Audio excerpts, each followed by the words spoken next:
मोक्ष या मुक्ति का प्राप्त होना गुरु की कृपा के ऊपर निर्भर है। अर्थात मुक्ति जब भी होगी गुरु की ही कृपा से होगी। शिष्य गुरु के हुक्म के अनुसार चले, उनके वचनों की पालना करें, अपने ख्याल को गुरु के ख्याल के साथ जोड़ दें, अपनी सूरत को गुरु के शब्द के साथ जोड़ दें। इसी का नाम ही है गुरु भक्ति। यही आखिरी मंजिल है और यही उस मंजिल पर पहुंचने वाली सीढ़ी है। जो इस पर चलेगा वो जीते जी मुक्ति का आनंद प्राप्त कर लेगा। ये मुक्ति और बंधन क्या है? जब लग चावल धान में तब लग उपजे आए, जब छिलके को तज निकस मुक्त रूप हो जाए। मुक्ति कहते हैं छुटकारे को। किससे छुटकारा? कामनाओं से। जैसे चावल के ऊपर जब तक छिलका चढ़ा हुआ तब तक वो उत्पन्न होता है, लेकिन जब छिलके को त्याग कर चावल अलग हो जाता है तो उसकी पैदाइश, उसकी मृत्यु के झंझट से उसे छुटकारा मिल जाता है। यद्यपि इस छिलके की हैसियत कुछ भी नहीं है, सार वस्तु तो चावल है, लेकिन जब तक वो उसके ऊपर मौजूद है तब तक चावल को उसने छुपाया हुआ है। इसी प्रकार आत्मा के ऊपर जब तक कामनाओं का पर्दा चढ़ा हुआ है तब तक जन्म मरण का होना आवश्यक है। जब ये पर्दा उतर जाएगा तब मोक्ष होने में कोई भी संदेह नहीं है। जन्म मरण के दुख से छुटकारा मिलेगा और मुक्ति का सच्चा सुख भी प्राप्त होगा। लेकिन ये मुक्ति इसी जीवन के अंदर होगी। जो लोग मृत्यु के पीछे मुक्ति का लोभ देते हैं वो धोखा करते हैं, क्योंकि यदि इस जीवन के अंदर ये जीव कामनाओं और संकल्प विकल्पों से न छूट सका तो मरने के पीछे तो ये कामनाएं न मालूम इसको कौन कौन सी योनियों के अंदर चक्कर लगवाएंगे, क्योंकि वही कामनाएं तो बीज हैं। एक बीज से बेअंत बीज उत्पन्न होते हैं और फिर बेअंत वृक्ष और बीज बन जाते हैं। इसी प्रकार एक कामना के अंदर लाखों करोड़ों योनियों का बीज मौजूद होता है। इनकी जड़ को यदि अब न काटा गया तो मरने के पीछे तो उनका कटना कभी भी संभव नहीं है। इसीलिए मुक्ति जब भी होगी जीते जी होगी और इसी जीवन के अंदर होगी। तात्पर्य यह है कि मुक्ति निष्कामता का नाम है, अर्थात मन की कामनाओं से छुटकारा पाना, निष्काम होकर के रहना, यही मुक्ति कहलाता है। और इस मुक्ति का भेद केवल एक गुरुमुख के अंदर ही छुपा हुआ है।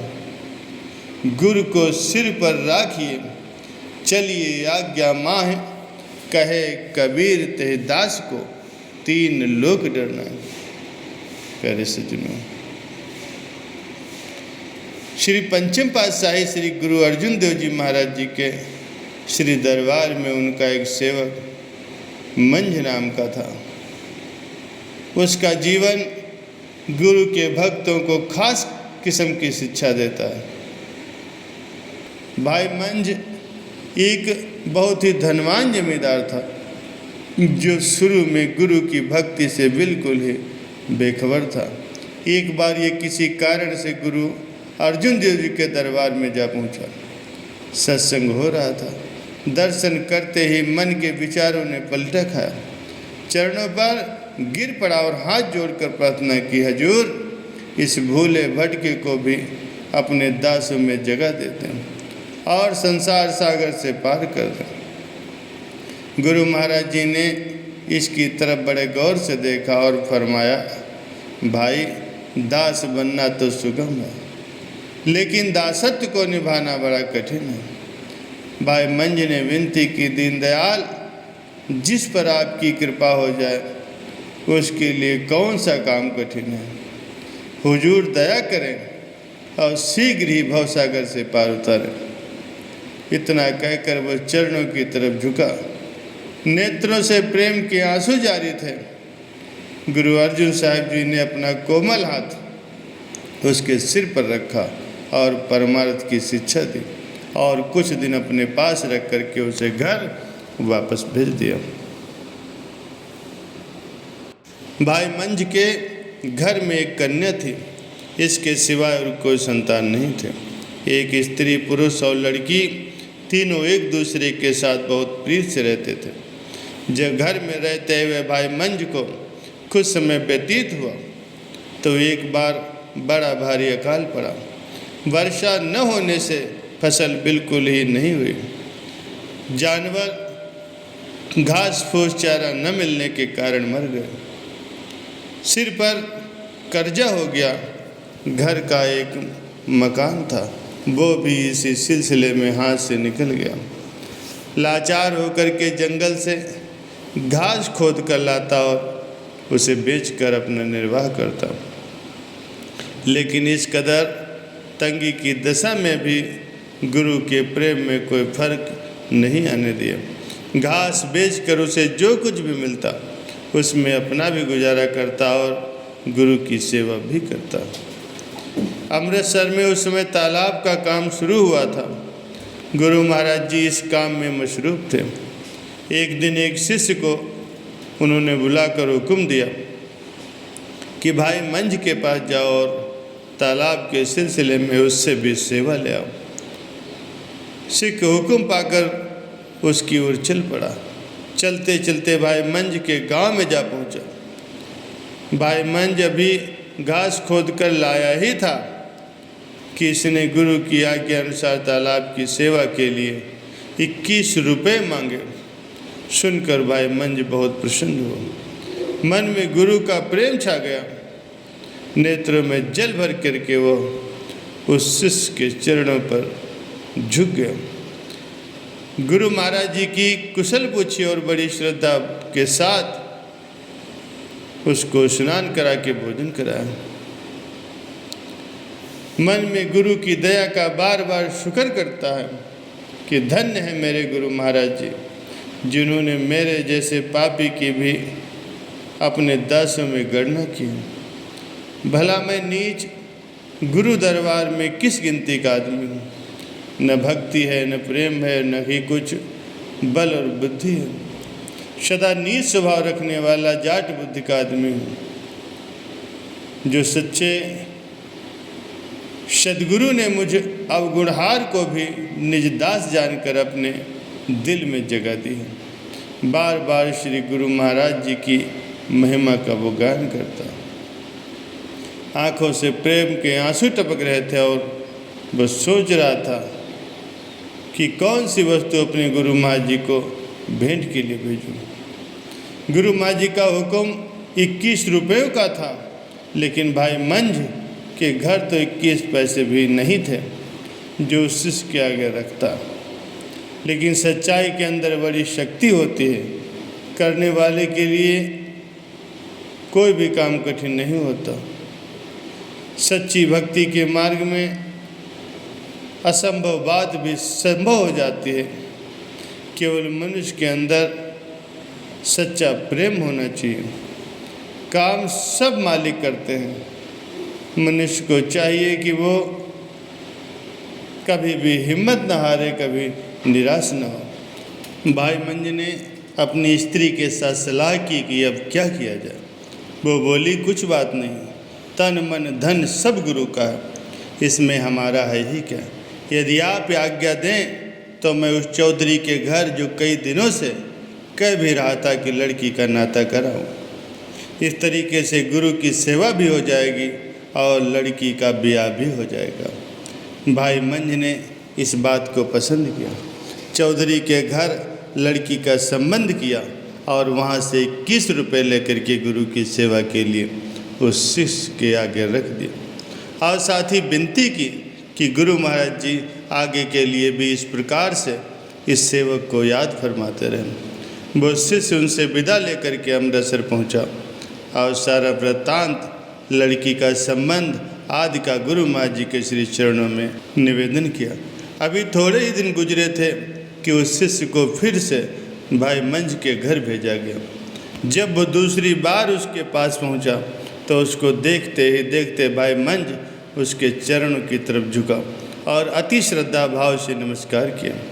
प्रार्थना की, अब इस दास के लिए गुरु महाराज जी का क्या हुक्म है। उस शिष्य ने गुरु महाराज के हुक्म के अनुसार सब बात कह सुनाई। भाई मंज ने फिर से स्त्री के साथ मशवरा किया, अब रुपया पैदा करने की क्या सूरत होनी चाहिए। वो बोली, इस समय तो कोई और सूरत नज़र नहीं आती, मेरा शरीर हाजिर है, मुझे किसी के भी पास गिरवे रख दीजिए और सेवा करके गुरु की प्रसन्नता प्राप्त कीजिए। ये बड़े उत्तम भागों की बात है कि हमको गुरु की सेवा का अवसर दिया जा रहा है। भाई मंज ने खुशी खुशी ये बात मंजूर कर ली और स्त्री को दे करके 21 रुपये हासिल किए। भेंटा लेकर के उस शिष्य ने दूसरा हुक्मनामा गुरु का उसको पढ़ सुनाया। हुक्मनामा में लिखा था कि इस हुक्मनामा को देखते ही शीघ्र यहाँ चले आओ। भाई मंज खुश हुआ। गुरु का हुक्म मिलते ही घर से निकलकर वो दरबार में हाजिर हुआ। गुरु महाराज जी ने जब उसे दूर से आते देखा तो पीठ फेर ली, लेकिन प्रेम की जंजीर में जकड़ा हुआ कैदी गुरु के मुख की तरफ होकर के उनके दर्शन करने लगा। तब उस तरफ से भी उन्होंने अपना मुंह फेर लिया।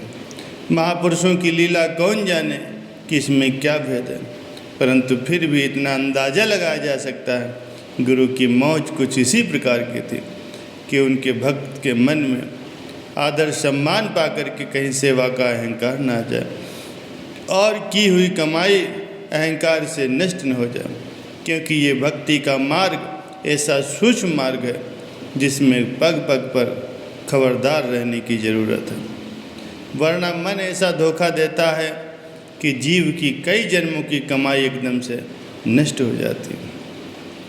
इसीलिए इस मार्ग में हर समय गुरु की सहायता की आवश्यकता समझी गई है और वे ही सेवक से कमाई भी कराते हैं, साथ साथ उसकी रक्षा भी करते हैं। भाई मंज सच्चा सेवक था। वह गुरु महाराज जी की मौज में अपनी भलाई समझता था। गुरु की इस प्रकार की मौज को देखकर अधिक कसमकस करना उसने उचित नहीं समझा और अपनी कोई कमी जान करके लंगर हाल की सेवा करने लगा, परंतु ऐसा लगा कि सेवा की साक्षात मूर्ति ही बन गया। भाई मंज जब से गुरु दरबार में आया था तब से वो लंगर खाने की सेवा में लगा था और ऐसा लगा था कि रात दिन एक समझ करके वह सेवा करता। उसे हर घड़ी सेवा का ही ख्याल रहता। शरीर के निर्वाह के लिए जो कुछ भी गुरु दरबार से मिलता उस पर बड़ी खुशी खुशी के साथ गुजारा करता। यद्यपि गुरु दरबार में सबसे छोटा और नामालूम बन करके रहता था, लेकिन सच्चाई अंततः सच्चाई ही होती और अपना असर दिखाए बिना वो कब रहती। लोगों के मन पर उसकी भक्ति का असर कुछ ऐसा हुआ कि सब लोग उससे प्यार करने लगे। गुरु महाराज जी तो स्वयं मालिक थे, वे तो पल पल की जान रहे थे, परंतु प्रत्यक्ष हालत ये थी कि आज तक उन्होंने भाई मंज के साथ कोई वचन शायद ही किया। एक दिन का जिक्र है, गुरु महाराज जी ने पूछा, मंज क्या काम करता है? तब संगत ने हाथ जोड़कर प्रार्थना की, कृपा निधान वो भंडार घर की सेवा करता है और ऐसी सेवा कि सेवा की मूर्ति बन गया है। जब से दरबार में आया है उसी दिन से दिन रात एक करके सेवा कर रहा है। गुरु महाराज जी ने मुस्करा करके पूछा, अच्छा वो रोटी कहाँ से खाता है? संगत ने विनती की, प्रभु रोटी तो वो आपके लंगर से ही खाता है। तो आपने लापरवाही के रूप में वचन फरमाया, यदि वो भोजन भी लंगर से ही पाता है तो फिर वो कौन सी प्रशंसा योग्य बात है जो तुम इतनी महिमा उसकी कर रहे हो। ये वचन भाई मंज के कानों तक जा पहुंचा। गुरु की इस प्रकार की मौज को देखकर उस सच्चे भक्त ने सेवा का काम निभाते हुए साथ ही दूसरा व्यवहार भी आरंभ कर दिया। उससे जो मजदूरी मिलती वो गुरु के लंगर में डाल दिया करता। इस प्रकार से अपना जीवन व्यतीत करते हुए भाई मंज को कुछ समय गुजर गया। वन से लंगर के लिए लकड़ियों का गट्ठा उठा करके वापस आ रहा था कि रास्ते में आंधी चल पड़ी। चारों ओर अंधकार छा गया, हाथ को हाथ नहीं सूझ रहा था। भाई मंझ के मन में गुरु के लंगर का ख्याल था कि कहीं उसके पहुंचने में देरी न हो जाए तो भोजन बनाने में समय लगेगा। इस ख्याल से मार्ग में वो कहीं नहीं रुका और चलता ही रहा। मालिक की मौज, चलता चलता अंधेरे के कारण रास्ता भूल गया और अचानक ही एक कुएं में गिर पड़ा।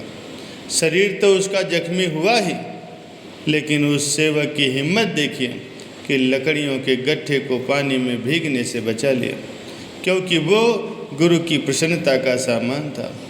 भाई मंझ बूढ़ा होने के कारण दुर्बल तो बहुत था, लेकिन मन में गुरु के प्रेम का जोश और सच्चाई की शक्ति थी। कुएं में गिरने का उसे कोई कष्ट नहीं हुआ। लकड़ियों को गट्ठा सिर पर उठाए हुए कुएं में खड़ा वो गुरु का रास्ता देख रहा था। उधर अंतर्यामी सदगुरु का दरबार लगा हुआ था। अचानक प्रेमी के प्रेम ने मन में जोश मारा। भरी सभा में सिंहासन से उठ गए, चरणों में जोड़ा तक नहीं पहना और नंगे चरण दौड़ते हुए आवाज़ देते चले कि रथ से लेकर जल्दी पहुँचो। सब लोग पीछे उठ खड़े हुए। कोई जोड़ा लेकर के दौड़ा, कोई घोड़ा लेकर के दौड़ा, कोई रथ से लेकर के पहुँचा। इस प्रकार सब लोग जंगल में जिस कुएं के अंदर भाई मंझ गिरा पड़ा था वहाँ पहुँच गए। गुरु महाराज जी ने कुएं पर खड़े होकर के आवाज़ दी, भाई कुएं में कौन है? अपने प्रियतम की आवाज़ कान में पड़ते ही आंखें खुल गईं। बोला, बलिहार स्वामी मैं हूँ, आपके दासों का दास मंझ। आपने फिर आवाज़ दी, भाई मंझ इस रस्से को पकड़ करके बाहर आ जाओ। उसने प्रार्थना की, प्रभु पहले आप लकड़ियों के गट्ठे को बाहर निकालने की आज्ञा दीजिए, बाद में मैं चढ़ाऊँगा। गुरु महाराज जी ने सेवकों को इशारा किया। उन्होंने पहले लकड़ियों को निकाला और फिर भाई मंझ को सुरक्षित बाहर निकाला। कपड़े कीचड़ से लथपथ हो रहे थे।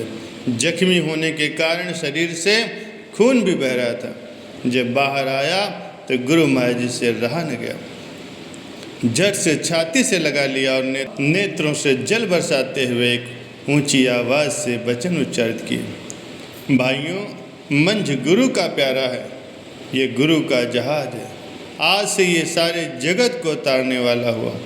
जो भी मंझ की भक्ति को प्रेम और श्रद्धा से श्रवण करेंगे, उस पर अमल करेंगे, वे निस्संदेह ही संसार सागर से पार हो जाएंगे।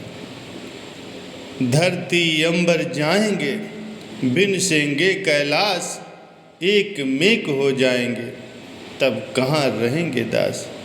एकम एका होन दे, बिन शन दे कैलाश, धरती अंबर जान दे, मोह में मेरे दास।